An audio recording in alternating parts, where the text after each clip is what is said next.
함께 보겠습니다. 6절 이하의 말씀입니다. 이것이 곧 적게 심는 자는 적게 거두고 많이 심는 자는 많이 거둔다는 말이로다. 각각 그 마음에 정한 대로 할 것이요 인색함으로나 억지로 하지 말지니 하나님은 즐겨내는 자를 사랑하시느니라. 하나님이 능히 모든 은혜를 너에게 넘치게 하시나니 이는 너희로 모든 일에 항상 모든 것이 넉넉하여 모든 착한 일을 넘치게 하게 하려 하심이라. 기록된 바 그가 흩어 가난한 자들에게 주었으니 그의 의가 영원토록 있느니라 함과 같으니라. 심는 자에게 씨와 먹을 양식을 주시는 이가 너희 심을 것을 주사 풍성하게 하시고 너희 의의 열매를 더하게 하시리니 너희가 모든 일에 넉넉하여 너그럽게 연보를 함은 그들이 우리로 말미암아 하나님께 감사하게 하는 것이라. 이 봉사의 직무가 성도들의 부족한 것을 보충할 뿐 아니라 사람들이 하나님께 드리는 많은 감사로 말미암아 넘쳤느니라. 이 직무로 증거를 삼아 너희가 그리스도의 복음을 진실히 믿고 복종하는 것과 그들과 모든 사람을 섬기는 너희의 후한 연보로 말미암아 하나님께 영광을 돌리고 또 그들이 너희를 위하여 간구하며 하나님이 너희에게 주신 지극한 은혜로 말미암아 너희를 사모하느니라. 말할 수 없는 그의 은사로 말미암아 하나님께 감사하노라. 아멘. 밝은 대낮에는 다른 빛이 힘을 쓰지 못합니다. 빛이 있는지 없는지도 확인이 안 되고 빛을 비춰도 큰 의미가 없죠. 그런데 점점 어두워지면 작은 빛도 큰 역할을 하게 됩니다. 군에 있는 동안에 들은 얘기로는 밤에 담배 이렇게 펴서 담배 불빛이 몇 킬로를 간다고 쉬는 시간에도 담배불은 바깥에 보이지 않도록 하라는 이야기를 들었습니다. 어떻게 보면 평상시에 담배를 필 때 불빛이 납니까? 근데 분명히 타고 있으니까 불빛이 있고 어두운 밤에는 그게 몇 킬로 바깥에서도 보인다고 합니다. 지금이 이곳저곳 힘들고 어려운 시절입니다. 그러기에 세상의 빛, 세상의 소금인 우리들이 하는 복음적인 삶, 말씀적인 삶은 정말 세상에 없어서는 아니 되는 그런 등불이 될 것입니다. 그리스도인이라는 이 놀라운 빛이 어두워지지 않도록 우리의 삶을 좀 더 조심스럽게 하며 사람들에게 위로와 생명을 주는 그런 삶을 사는 우리 모두가 되기를 축복합니다. 세상에 축복받기를 원하지 않는 사람은 아무도 없습니다. 모든 사람은 복받기를 원하며 간구합니다. 우리의 모습이 그렇죠. 과거에 지금도 마찬가지지만 집집마다 그리고 이불에 벽에 복이라는 단어 얼마나 많이 사용했음을 우리는 잘 압니다. 가까운 중국은 이거에 더하죠. 하다못해 복을 받기 위한 모습을 받기 위해서 그들은 글자를 거꾸로 씁니다. 복이 그렇게 내려오라고 하는 거죠. 쇠금자를 3개나 겹쳐 쓰는 그런 글자도 있습니다. 그냥 금 하나로 만족하지 못해서 금자를 3개나 쓰고 그것도 역시 집집마다 이렇게 뒤집어 놓습니다. 쏟아지라고. 동양권에 있는 모든 사람들은 거의 마찬가지일 겁니다. 표현의 모습만 다를 뿐이죠. 그렇다고 그것이 세상만이겠습니까? 기독교인인 저와 여러분은 복받기를 원치 않는 사람 세상에 누가 있겠습니까? 그러지만 기독교는 기복의 종교는 아닙니다. 복받기 위해서 믿고 복받기 위해서 예배드리고 복받기 위한 그와 같은 수단으로 기독교를 사용하고 있는 그런 종교는 아닌 겁니다. 그리스도의 고뇌는 십자가를 지고 환난을 감수하는 그런 삶이 그리스도인의 삶이기 때문에 그렇습니다. 그렇다고 기독교에 복이 없습니까? 그러진 않습니다. 처음부터 마지막까지 복에 대한 이야기를 뺀다면 성경은 아예 존재하지도 못할 겁니다. 예수를 믿는 그 순간부터 우리 모두는 복된 사람입니다. 믿으십니까? 우리가 예수 그리스도를 구주로 영접하는 순간 우리는 복된 사람이 된 것입니다. 그리고 이것은 어느 한순간 또한 어느 한 면이 아니라 완전한 것이고 영원한 것으로 우리에게 주어진 것입니다. 하나님을 경외하고 말씀에 순종하며 하나님의 사역에 충성하는 사람에게는 하나님은 우리에게 필요한 것을 미리 아시기에 구하기 전에 주신다고 분명 약속하고 계십니다. 오늘 본문은 지난주에 살폈던 8장과 9장에 걸쳐서 헌금에 관한 기록이 되어 있는 어찌 보면 성경의 유일한 기록이기도 합니다. 계명으로서의 11조에 대한 이야기 아니면 제사로서 화목제물 등등의 이야기는 있어도 봉헌, 헌금 또한 오늘 본문에 나타난 모습처럼 연보라는 표현으로 기록되어 있는 것은 고린도후서 8장과 9장이 유일하다고 봐도 과언이 아닙니다. 더군다나 8장과 9장에 나타난 연보 또한 이것은 가난한 사람을 돕기 위해서 드려진 헌금이기도 합니다. 그 외에 다른 이야기들은 기록되지 않습니다. 여기 있는 대부분 여러분들은 저와 적어도 요즘 가까운 분이 계시지 않는다면 20년 이상 함께 예배를 드렸습니다. 20년이라면 주일만 계산해서 50 곱하기 20 1000번의 예배를 거의 같이 드렸습니다. 제 예배 시간에 헌금에 관하여 설교한 적은 거의 없습니다.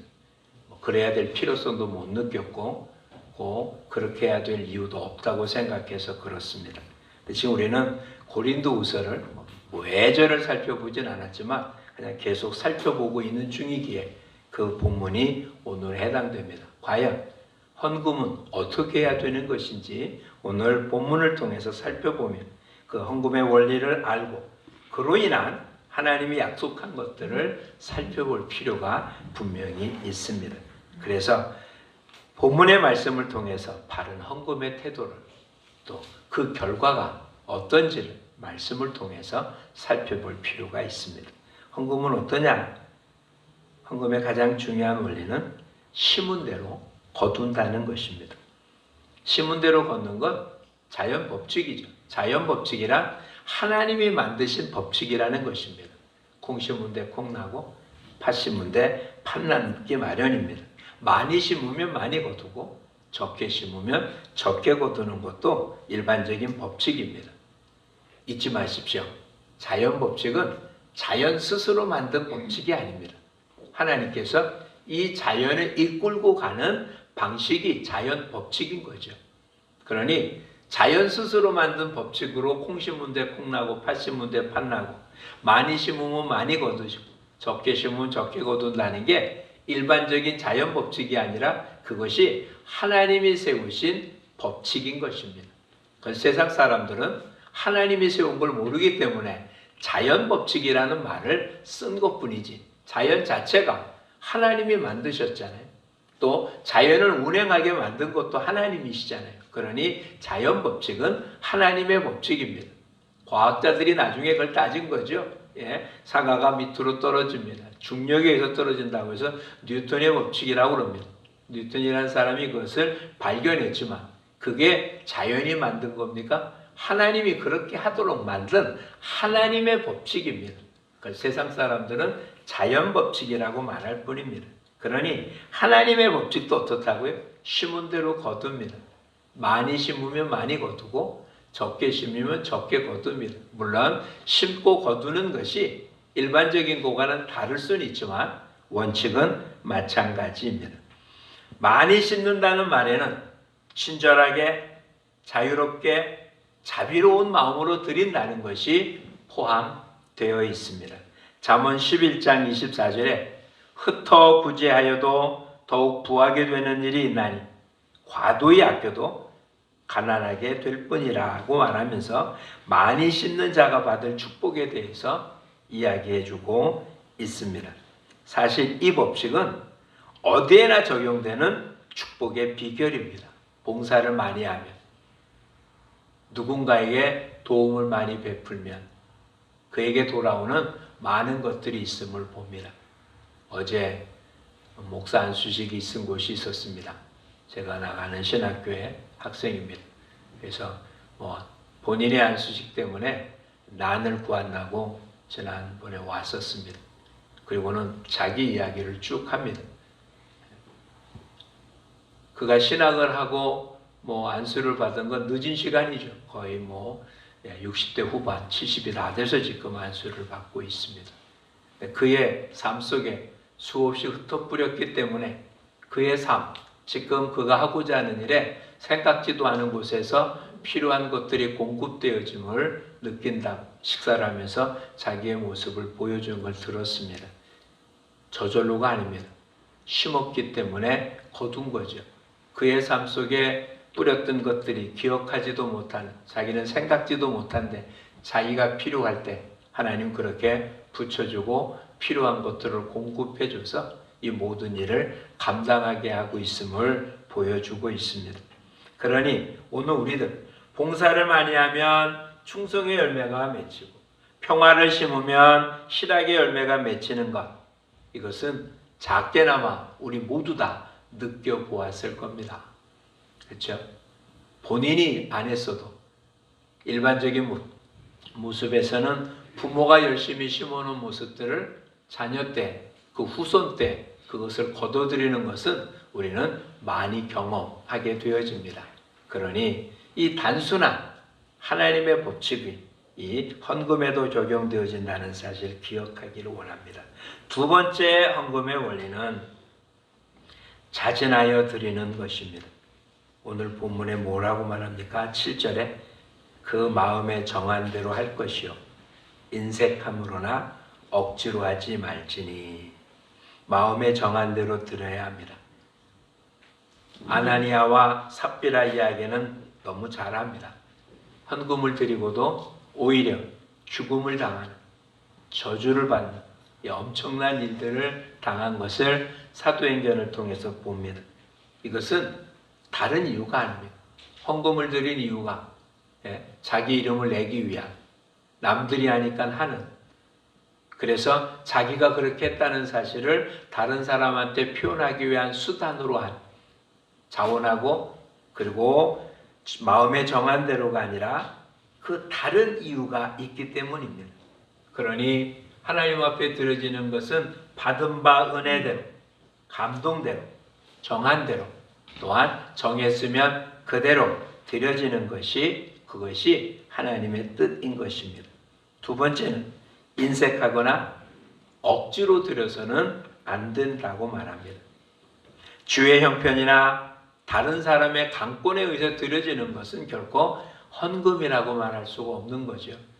그것은 강제로 드려지는, 어찌 보면 세금 같은 것이고, 아니면 협박에 의해서 내어진 것과 다를 바가 없기 때문에 그렇습니다.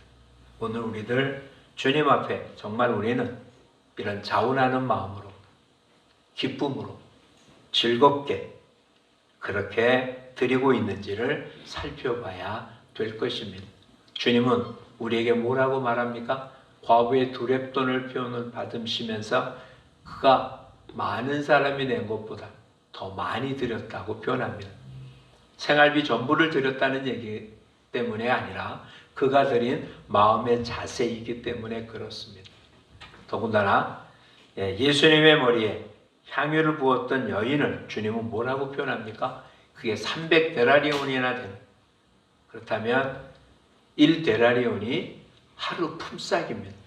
300데나리온이라면 안식일을 빼고 1년 연봉에 해당되는 돈입니다.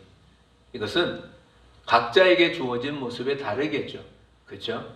최저임금을 받는 사람의 1년 연봉이든, 아니면 우리나라에서 가장 많이 연봉을 받는 사람이든, 어쨌든 1년 버는 연봉입니다. 1데나리온이라는 가치는 똑같은, 모든 사람한테 다 똑같은 가치가 아니라 그가 하루 버는 양이라는 뜻입니다. 근데 그것이 1년 동안이야 될 것인데, 그것을 부읍니다. 옆에 있는 사람이 말하죠. 왜 그것을 허비하느냐. 어찌 보면 낭비하는 것입니다. 더군다나 향유이기 때문에 또 그렇게 많이 부어야 될 필요가 있는 것도 아닙니다. 근데 주님은 뭐라고 말씀하십니까? 자기를 위해서 귀하게 썼다 표현하고 있습니다. 도대체 가치는 어디에 따지는 거냐는 거죠. 어느 게 더 귀하고 어느 게 더 소중한 거에 따라서 움직여지게 됩니다. 만약에 그것을 드리지 않으면 안 되는 강압적인 방법이었거나 아니면 드리기로 작정했기 때문에 어쩔 수 없어 드리는 거라면 얼마나 아프고 힘들고 고통스러운 순간이었겠습니까?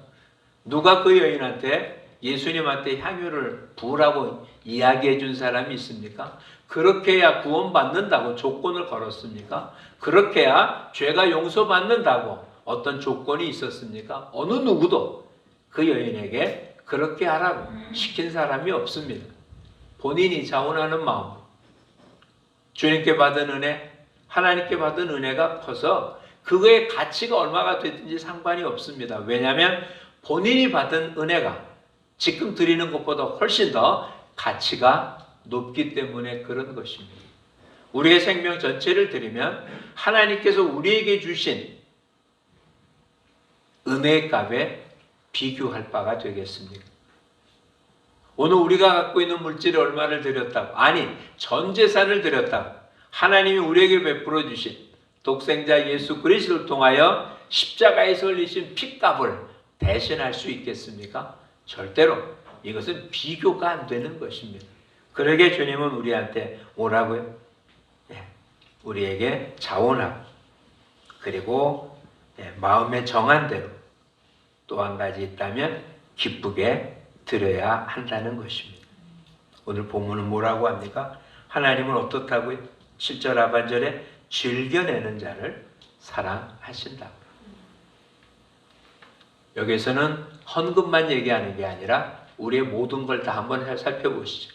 하나님께 드려지는 예배, 그 예배를 위해 드려지는 시간, 이 예배를 드리기 때문에 일상 해야 되는 일 중에 내가 멈춰야 하는 것들, 이 주일이라면 모르지만 주일이 아닌 시간에도 주님이 우리를 불러 사용하는 거기 때문에 시간을 내서 봉사하고 섬기느냐, 거기에 따라가는 물질, 거기에 따라가는 시간, 거기에 따라가는 여러 모습들, 이건 어떻게 보면 수없이 많이 지불되어야 되는 것이죠. 아주 쉽게 생각해 보십시오. 사랑하는 청년들이 서로 사랑을 합니다. 그렇다면 아까운 게 없는 거잖아요. 그렇죠? 맛있는 거 먹는 것, 좋은 데 가는 것, 함께 쓰는 일이 아깝습니까? 그렇지 않습니다.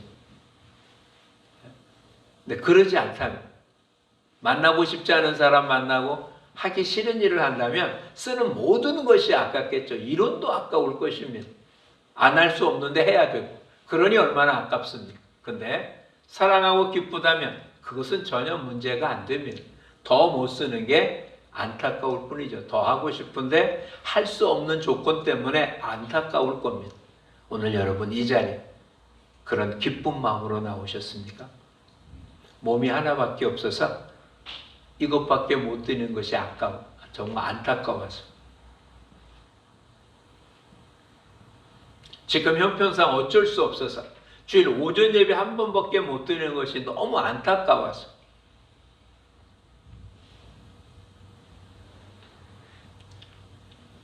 여러 가지 제약 조건이 있어서 서로 만나지 못하는 것이 안타까워서.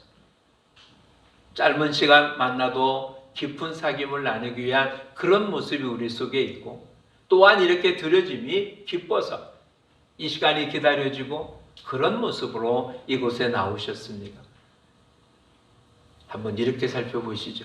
지금은 뭐 안 그럴지 모르지만 여기는 여러분 대부분이 초등학교, 옛날 국민학교 다닐 때 소풍 간다고 한번 생각해 보시죠. 대부분 그런 경험하지 않으셨어요? 소풍 가기 전날 잠을 제대로 주무셨습니까? 그렇죠? 얼마나 설렜는지 한번 생각해 보십시오.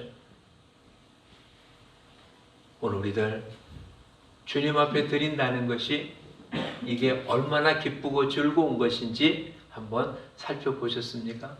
우리가 주님 앞에 나올 수 있다는 것이, 우리가 주님 앞에 드릴 수 있다는 것이, 주님의 이름을 부를 수 있다는 것이, 주님을 찬양할 수 있다는 것이, 그 주님을 아버지라고 부른다는 것이 얼마나 가슴 벅찬 모습인지 기쁨을 이기지 못한. 더 놀라운 사실은 선지자를 통해서 하나님 우리들에게 이렇게 표현합니다. 주께서 우리를 어떻게 한다고요? 기쁨을 이기지 못하시고. 우리가 얼마나 모자란 존재인지 우리가 더 잘 아는데, 우리가 얼마나 형편없는 존재인지는 내가 더 잘 아는데, 아버지는 지금 이 시간 저와 여러분이 이곳에 나왔다는 이유 하나만 가지고도 기쁨을 이기지 못하신다고요. 더군다나 내 있는 모습 그대로도 아니고 수없이 감추고, 나의 더럽고 추잡한 감추고 겉으로 그럴듯하게 이렇게 외식된 모습으로 있는데도 불구하고, 그걸 모르시는 것도 아닌데 다 아시면서도 기쁨을 이기지 못하며 우리를 품으시는 그 아버지를 생각해 보셨습니까? 우리가 이곳에 나와 아버지를 만나는 기쁨보다 주님이 우리를 보며 기뻐하는 것이 훨씬 더 크다는 사실을 기억해 보셨습니까? 우리는 그런 기쁜 마음으로 주님 앞에 나오고 주님 앞에 드리기를 즐겨하는 우리 모두가 되어야만 할 것입니다. 무엇을 해도 억지로 하지 않기를 축복합니다. 네, 억지로 하지 않기를.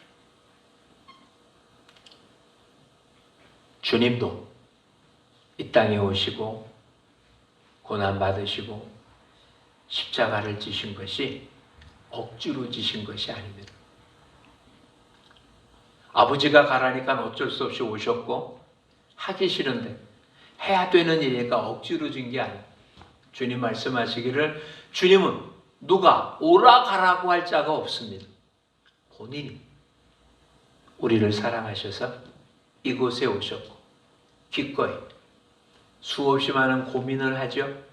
겟세마네 동산에서 수없이 많은 고민과 정말 곤란해서 죽을 것 같다라고 표현할 정도로 고민하고 괴로워하긴 하지만, 근데 자신을 즐겨 십자가의 드림으로 우리를 건지셨습니다. 우리 모두 이 사랑에 반응하는 우리의 방법은 정말 할 수 있는 모든 걸 동원하여 주님 앞에 우리 자신을 드리는 것이라는 사실을 잊지 마시기를 바랍니다. 언제나 하나님의 은혜를 기억하는 것입니다. 언제나 하나님의 사랑을 기억하는 것입니다. 지금 내가 얼마나 많은 걸 누리고 있는지 이미 우리 앞에서 보았죠. 아무것도 없는 자 같다는 어떻다고요? 모든 것을 가진 자입니다.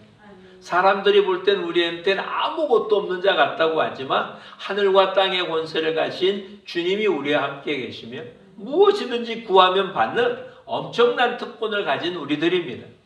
세상에서는 아무도 알아주지 않는 무명한 자 같지만 하늘나라에서 아버지께서 저와 여러분의 이름을 주님의 손바닥에 기록하고 기억하고 계시며 우리를 일일이 호명하여 부르시는 그런 분이 아버지시고, 그런 사랑을 받는 게 우리입니다. 아무도 알아주지 않는데 삭개오야 내려오라고 주님이 삭개오를 부르며 오늘 내가 내 집에 유하야겠다라고 표현하는 그런 사랑을 입은 게 저와 여러분입니다. 이 큰 사랑 앞에 우리가 도대체 무엇이 아깝고 또한 무엇을 그렇게 머뭇거릴 수 있으며 그럴 필요가 있겠습니까? 그 하나님 앞에 무엇을 계산하고 이것을 하면 어떻게 될까라고 움직여지겠습니까? 주님이 더 잘하십니다. 오늘 우리에게 요구하는 많은 것들은 하나님이 그것이 필요해서가 아니라 우리한테 채워주기 위해서입니다. 다시 얘기하면 주님이 물질이 필요해서 우리 보고 헌금하라고 할까요? 교회가 필요하니까 맞는 말이기도 하지만 이건 틀린 말입니다. 학계 선지자를 통하여 들려주기는 은도 내 것이요 금도 내 것이다 라고 말씀하십니다. 그러면서도 성전을 짓는 데 필요한 것들은 이스라엘 백성들이 내게 했습니다. 왜요? 하나님이 채워주시기 때문에 그렇습니다. 즉 가지고 있는 모든 것들이 주께로부터 왔다는 사실을 알 수 있는 방법은 주님께 드릴 때만 알 수 있습니다. 주님께 드리지 않으면 모든 건 누가 한 것입니까? 내가 한 것입니다. 내가 애쓰고 내가 수고하고 내가 노력해서 번 것입니다. 그런데 주님께 드리고 났더니 이론적으로는 살 수 없을 수도 있습니다. 그런데 부족하지 않아. 광야 40년 동안 부족하지 않았던 이유는 하나님이 채워주셨기 때문에 그렇습니다. 그렇죠. 오늘 저와 여러분 삶 속에 하나님이 내 삶을 책임져 주신다는 사실을 어떻게 고백하겠습니까? 이것이 내 것이 아니고 주님의 거라는 것을 고백하는 것이고, 이게 다 주님으로부터 왔고 앞으로도 주님이 내 삶을 책임져 주실 거라는 사실을 믿기에 나타내는, 그래서 이 있는 방식, 구약은 안식일과 또한 11조였던 것입니다.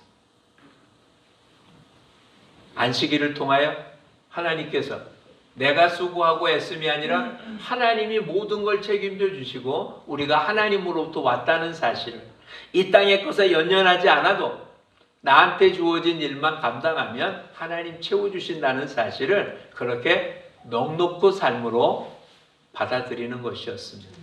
이것이 한 걸음 더 나가서 물질 또한 그렇다고 보는 거였던 거죠. 저와 여러분, 바울 사도를 통해서 이렇게 들려줍니다. 자녀가 있는 가정은 부모가 자녀에 필요한 것을 준비해 두는 것입니다. 날씨가 추워지죠?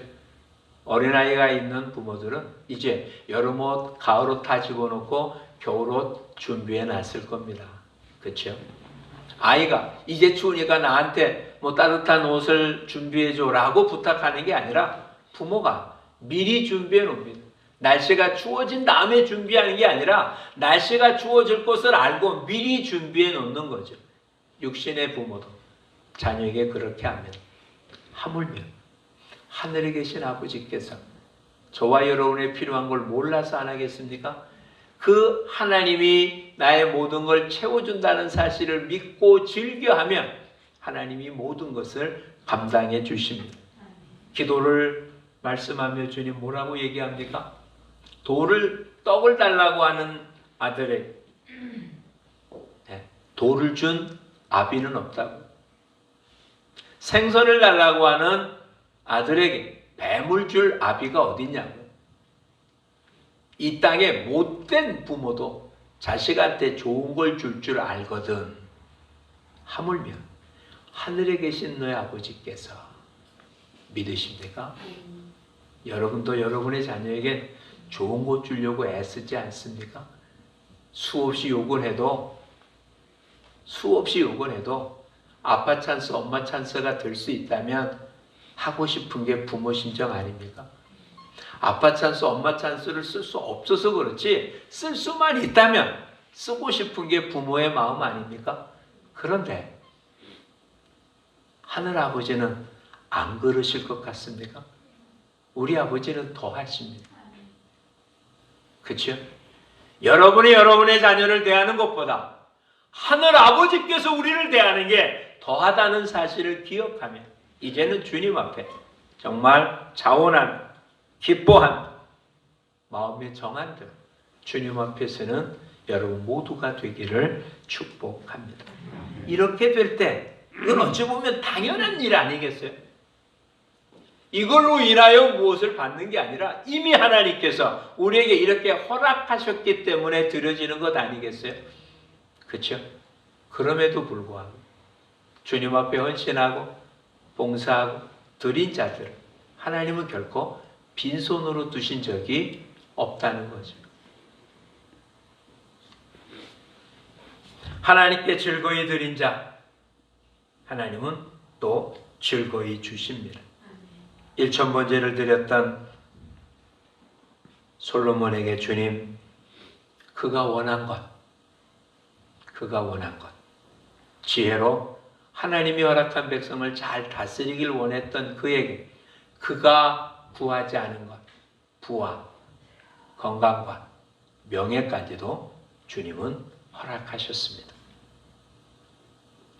정말 우리가 기쁨과 즐거움으로 주님 앞에 헌신한다면 주님은 우리가 생각한 이상, 그렇죠? 일단 부모와 자식은 차원이 다릅니다. 그렇죠? 자녀가 생각하는 것과 부모가 생각하는 것은 차원이 다릅니다. 다시 얘기하면 이런 겁니다. 그냥 한 장이에요, 한 장. 근데 부모가 생각하는 한 장하고 자녀가 생각하는 한 장은 단위가 다른 거죠. 그렇죠? 가난한 사람이 생각하는 한 장하고 부자가 생각하는 한 장은 단위가 다른 거예요. 똑같은 한 장입니다. 우린 주님께 한 장을 구했습니다. 내가 구하는 한 장은 내 믿음의 분량만큼의 한 장인데 아버지가 말하는 한 장은 아버지의 능력에 따르는 한 장인 거예요. 성경은 그것을 축복이라고 표현합니다. 즉 내가 원하는 게 아니라 하나님이 주시는 것을 받을 수 있는 길, 이것이 주님 앞에 헌신하고 번성한 사람에게 주는 사랑의 축복입니다. 두 번째는 번영이죠. 주시되 어떻게 준다고요? 넘치게 주세요. 넘치게. 그것도 모든 사람과 함께 할 수 있도록. 그렇죠? 그렇게 해서 하나님이 받으시고자 하는 게 무엇인가? 11절 하반절에 뭐라고요? 너희가 모든 일에 넉넉하여 너그럽게 연보함은 그들이 우리로 말미암아 하나님께 감사하게 하려 함이라. 많은 이들이 하나님께 감사할 수 있도록. 예? 그래서 15절 하반절에 또 뭐라고요? 말할 수 없는 그의 은사로 말미암아 하나님께 감사하노라. 다시 말씀드리면 감사가 넘치는 삶의 모습이 되어지게 됩니다. 저와 여러분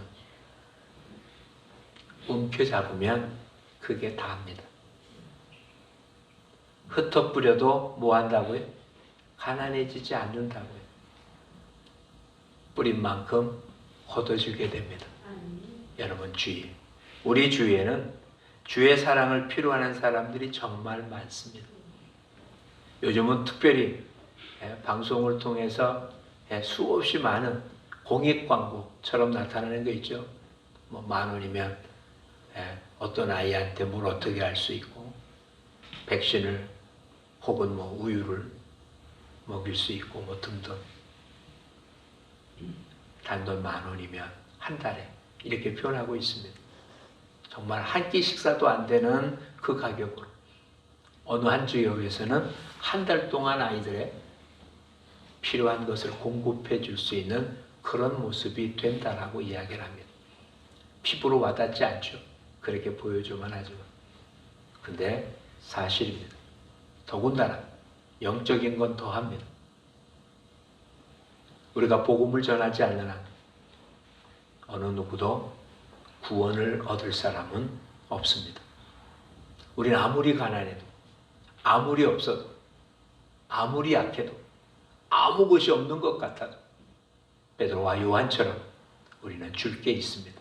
은과 금은 내게 없거니와 내게 있는 것으로 내게 주노니 나사렛 예수의 이름으로 일어나 걸어라.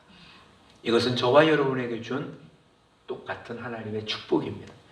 우리한테 허락된 모든 것들, 건강하면 건강으로, 물질이면 물질, 시간이면 시간, 지혜면 지혜, 아니면 이것저것 없으면 여러분 무릎 꿇고 기도함으로 할 수 있는 모든 것들을 통하여 흩어 뿌리면 하나님은 하나도 헛되이 받지 아니하십니다. 민수기를 읽다 보면 좀 답답한 모습이 있는 성경이 있습니다. 12지파가 그 가장 높은 대표를 향해서, 대표를 통해서 하나님 앞에 드려진 것입니다. 음마리 모세 뭐해 12지파 똑같은 양을 드립니다. 사람만 달라요. 유다 지파에는 누가 드렸는데 뭐 몇 세겔 된 은발이 뭐 금발이 뭐 여개들이 뭐, 그래서 그 한 장이 민수기의 다른 장보다 2배나 깁니다. 그러니까 똑같은 것을 드려요. 그리고 맨 마지막에 그래서 은발이가 12이고 뭐고 똑같은 양 합계가 나옵니다. 우리 같으면 대부분 행사 때 상장을 받거나 할 때 뭐 합니까? 맨 앞에 사람 받고 나머지 사람 어떻게 해요? 이하 동문 이거잖아요. 그러니까 내용이 똑같습니다. 유다 지파의 누구가 드리는 거 쭉 얘기하고 그 다음에는 르운 지파의 누구 이하 동문, 요셉 지파의 누구 이하 동문, 이렇게 쓰면 되는 거 아니에요? 근데 일일이 다 잊지 마십시오. 우리가 주님 앞에 한 건 이하 동문이 아니라 하나님이 우리로부터 받은 것은 이하 동문이 아닙니다. 누간의 많은 사람 가운데 하나가 아니라 각자 한 사람 한 사람 앞에서 받은 그대로를 주님은 기억하시고 축복하십니다. 많이 드린 사람 밑에 있기 때문에 그것이 뭐 어물쩍 들어가거나 그런 것도 아니고, 적게 낸 사람들 속에 있기에 많았다고 모습이 아니라 적든 크든 우리가 드린 모든 것은 하나하나 주님의 명단 하나하나 기록되어지고 기억되어지고 심은 만큼 거둘 수 있도록 허락하실 줄 믿습니다. 점점 세상은 악해져 갑니다. 힘들어져 갑니다. 어느 한쪽이 부유하다고 할 때 우리나라를 비롯해서, 그렇죠, 지금 힘들다 해도 우리 몇십 년 전보다는 정말 부유한 나라입니다. 세계에서 가장 못 사는 나라 가운데 하나였던 우리나라였습니다. 근데 우리가 지금 잘 산다는 이야기는 어느 한쪽에선 정말 못 사는 사람이 생겼다는 것입니다. 왜냐하면 이 땅의 재물은 한정적입니다. 어느 한쪽이 쓰고 남는다면 어느 한쪽은 모자른다는 얘기가 나오는 것입니다.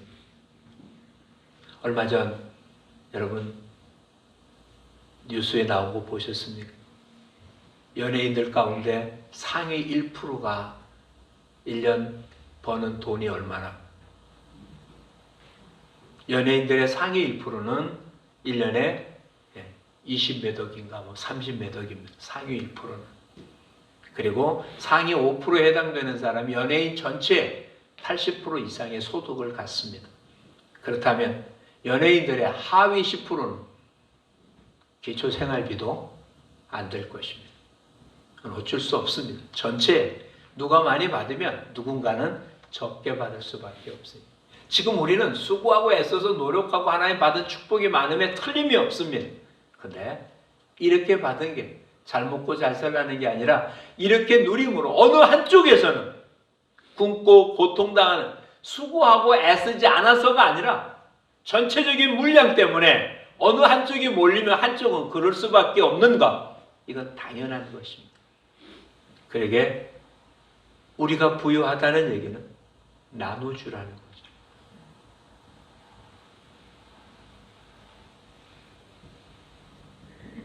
오늘 우리들 여러분 모두가 오늘 본문에 나타난 연보는 여러분이 허락되어진 것으로 주님의 이름으로 사랑을 베푸는 모든 것들이 포함된다는 사실을 기억하고 이젠 정말 기쁨으로 자원함으로 또한 정한 바대로 하나님 앞에 쓰임받는 여러분 모두가 되기를 축복합니다. 그래서 우리 젊은이들 또 여러분의 자녀들 꿈을 꿀 수 있기를 원합니다. 그렇죠? 한 사람이 성공하면 수없이 많은 사람의 생계를 책임질 수 있습니다. 그렇죠? 한 사람이 기업을 잘하면 그 사람으로 인하여 얼마나 많은 사람의 생계가 되어집니까? 그렇죠? 그것이 주님이 주신 은총 중에 한 가지입니다. 나 잘 먹고 잘 사는 게 아니라 많은 이들에게 하나님의 사랑을 나눌 수 있는 꿈을 꾸며 그 꿈이 이루어지도록 수고하고 애쓰고 또한 도움으로 하나님의 영광을 드러내는 우리 모두가 되기를 축복합니다. 이미 받은 것이 많기에 많이 나누는 여러분 모두가 되기를 축복합니다. 기도하겠습니다. 고맙습니다, 주님.